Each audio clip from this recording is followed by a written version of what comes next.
Hello दोस्तों, ये part of speech का आज हम दूसरा भाग आपको बताएंगे। यानी कि इसके पहले वीडियो में हमने आपको नाउन बताया था, नाउन के प्रकार, नाउन कितने प्रकार के होते हैं। अब हम पढ़ते हैं पार्ट ऑफ स्पीच का ये दूसरा भाग जो होता है प्रोनाउन। और प्रोनाउन क्या होता है तो देख लिया जाए। संज्ञा के बदले में प्रयोग किए जाने वाले जो शब्द होते हैं उसे क्या कहा जाता है? प्रोनाउन। यानी कि जब हम संज्ञा के बदले में, अभी नाउन पढ़े ना जिसको इसका पहला पार्ट, तो जो संज्ञा थी उन सब के बदले में अगर दूसरा कोई हम वर्ड यूज करते हैं तो वही हमारी क्या कहलाती है? प्रोनाउन कहलाती है। जैसे राम है और राम के बदले में हम क्या क्या यूज कर सकते हैं? ही कह सकते हैं, आई कह सकते हैं, यू कह सकते हैं। यानी कि राम है, उसका नाम हम नहीं जानते हैं तो हम उसको कहेंगे वह जा रहा है। चाहे मैं ही हूँ, अगर मुझसे ही पूछा जा रहा है आप आओ तो मेरा नाम मान लीजिए कि राम है तो मैं अपने आप को कहूँ कि मैं हूँ। फिर या तुम हो तो आपको भी कहा जा सकता है, आपका नाम हम नहीं जानते तो आपको तुम कह सकते हैं, ठीक ना। तो जैसे राम के बदले में ही, आई, यू, तो यही जो ही, आई, यू है ये क्या कहलाता है? प्रोनाउन कहलाता है। अब जैसे सीता है तो सीता के बदले में हमने सी यूज कर लिया, मैंने वाह ये लड़की है। तो चेयर है, इसके बदले में हमने क्या कर लिया? ईट। चेयर हमारा नाउन है और ईट हमारा प्रोनाउन हो गया। इसी प्रकार से मोहन एंड सोहन, जब दो तीन लोग हैं तो उनके बदले में हम दे यानी कि वे या हम, इस प्रकार से क्या कर सकते हैं? बता सकते हैं। तो प्रोनाउन क्या होता है? जो संज्ञा शब्द के बदले में प्रयोग किए जाने वाले शब्द होते हैं उसी को हम क्या कहते हैं? प्रोनाउन। अब देखिए थोड़ा सा कि काइंड्स ऑफ प्रोनाउन, प्रोनाउन के कितने भेद होते हैं। तो प्रोनाउन के लगभग 10 हैं। किसी किसी किताब में 11 भी दिया है इम्फेसिस प्रोनाउन, लेकिन उसका कोई खास वो नहीं है, कहीं पूछता भी नहीं ज़्यादा, फिर भी जानेंगे। देखिए पहला होता है पर्सनल प्रोनाउन यानी कि पुरुषवाचक सर्वनाम। अब थोड़ा सा देख लेंगे इसका पार्ट्स। रिफ्लेक्सिव प्रोनाउन दूसरा होता है निजवाचक सर्वनाम। तीसरा होता है एम्फैटिक प्रोनाउन निश्चितवाचक सर्वनाम। चौथा होता है पोसेसिव प्रोनाउन अधिकारवाचक सर्वनाम। पांचवा होता है डेमोन्स्ट्रेटिव प्रोनाउन संकेतवाचक सर्वनाम। इंट्रोगेटिव प्रोनाउन प्रश्नवाचक सर्वनाम। रिलेटिव प्रोनाउन संबंधवाचक सर्वनाम। इंडेफिनिट प्रोनाउन अनिश्चयवाचक सर्वनाम। डिस्ट्रीब्यूटिव प्रोनाउन व्यष्टिवाचक सर्वनाम। और रेसिप्रोकल प्रोनाउन पारस्परिक वाचक सर्वनाम। तो ध्यान से देखेंगे, चूंकि एक ही वीडियो में अगर ये सारा चीज को विश्लेषण किया जाए तो हमारा वीडियो बहुत लंबा होगा, बोरिंग हो जाएगा, इसलिए हम एक एक चलते हैं। अगले वीडियो में नेक्स्ट के बारे में बताएंगे। तो आज हम पढ़ेंगे पर्सनल प्रोनाउन के बारे में। किसके बारे में? पर्सनल प्रोनाउन के बारे में। तो देख लीजिए ये हमारा पर्सनल प्रोनाउन क्या होता है। और ये पर्सनल प्रोनाउन ऐसा चीज है, ये पर्सनल प्रोनाउन ऐसा चीज है जो पूरा के पूरा वॉइस, नरेशन,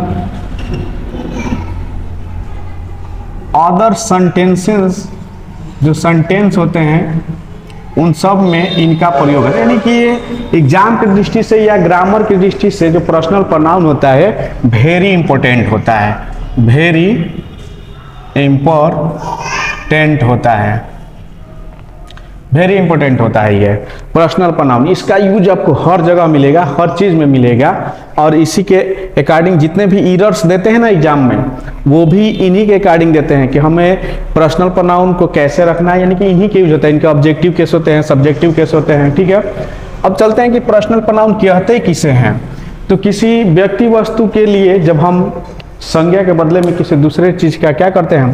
प्रयोग करते हैं दूसरे शब्द का, तो हमारा पर्सनल प्रोनाउन कहलाता है। यानी कि किसी खास व्यक्ति वस्तु के बदले में जो हम शब्द यूज करते हैं उसे हम पर्सनल प्रोनाउन कहते हैं। यानी कि एक पर्सनली।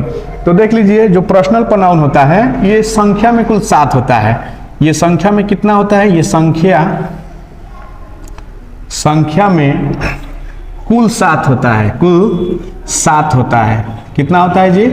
7 होता है, ठीक है। कौन कौन सा हो जाता है तो देख लिया जाए थोड़ा सा।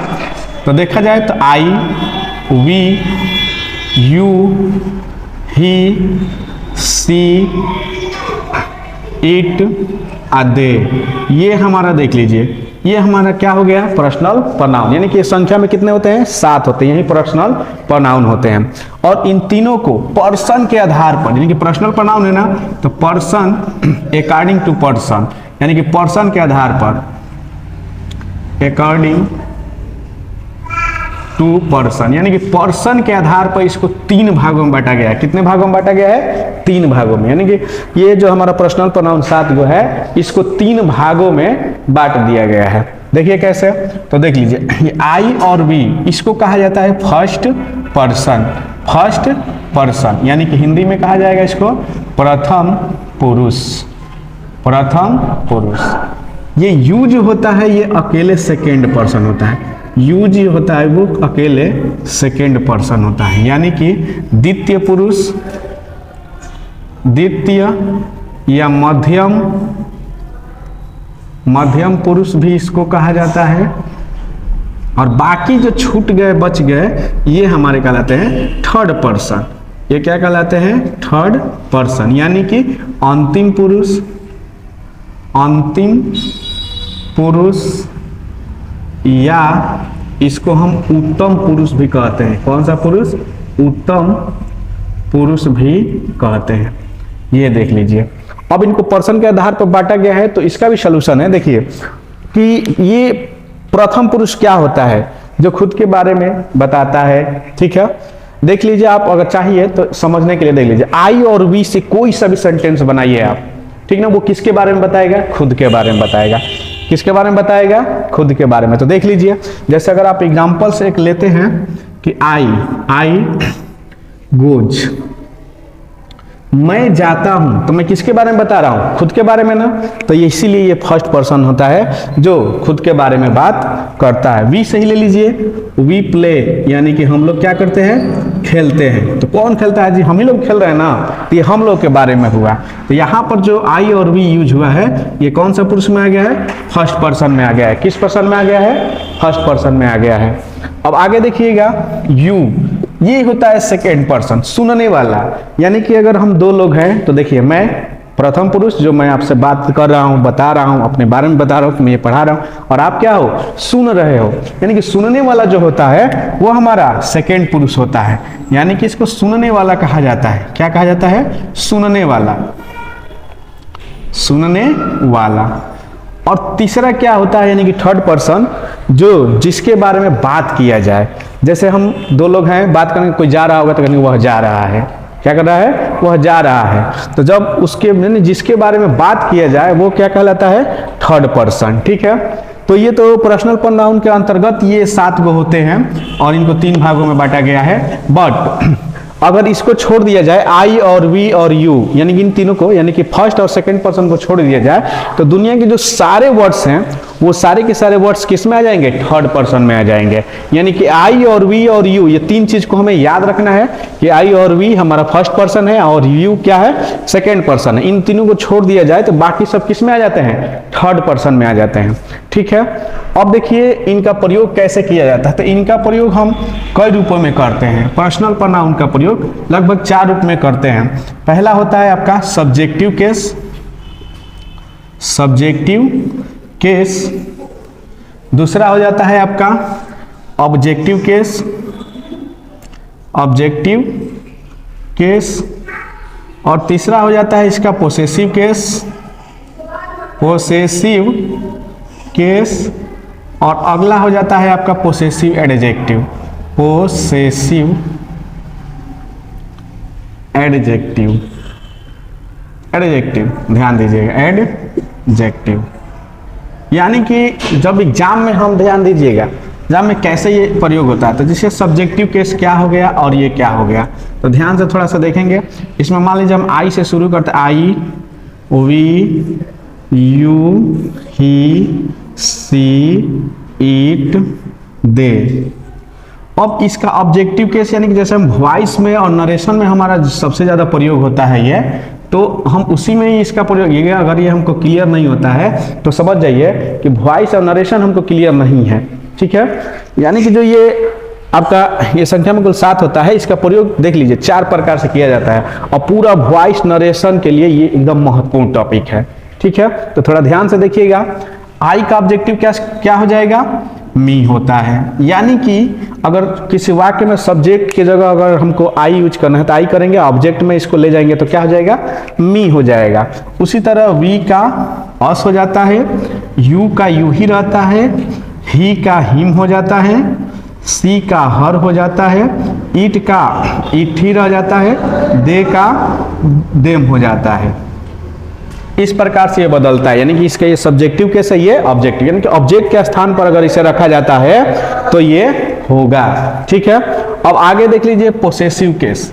पोसेसिव केस माने अधिकारवाचक, यानी कि जिस पर हमारी पूर्ण रूप से अधिकार हो। तो इनके साथ कौन सा शब्द है जो अधिकार में यूज किया जाता है? तो देखिए एम के साथ हम लगाते हैं माइन। ये माइन लगाने से जैसे कह सकते हैं कि दिस टेबल इज माइन, यानी कि टेबल मेरी है। जैसे दिस टेबल इज माइन, मतलब कि माइन ये हमारा अधिकार जमा रहा है कि ये जो टेबल है ये मेरा ही है। ठीक है, तो देख लीजिए इसके पोसेसिव, अगर इसका पोसेसिव केस में हमें यूज करना है तो इसके जगह पर हम क्या करेंगे?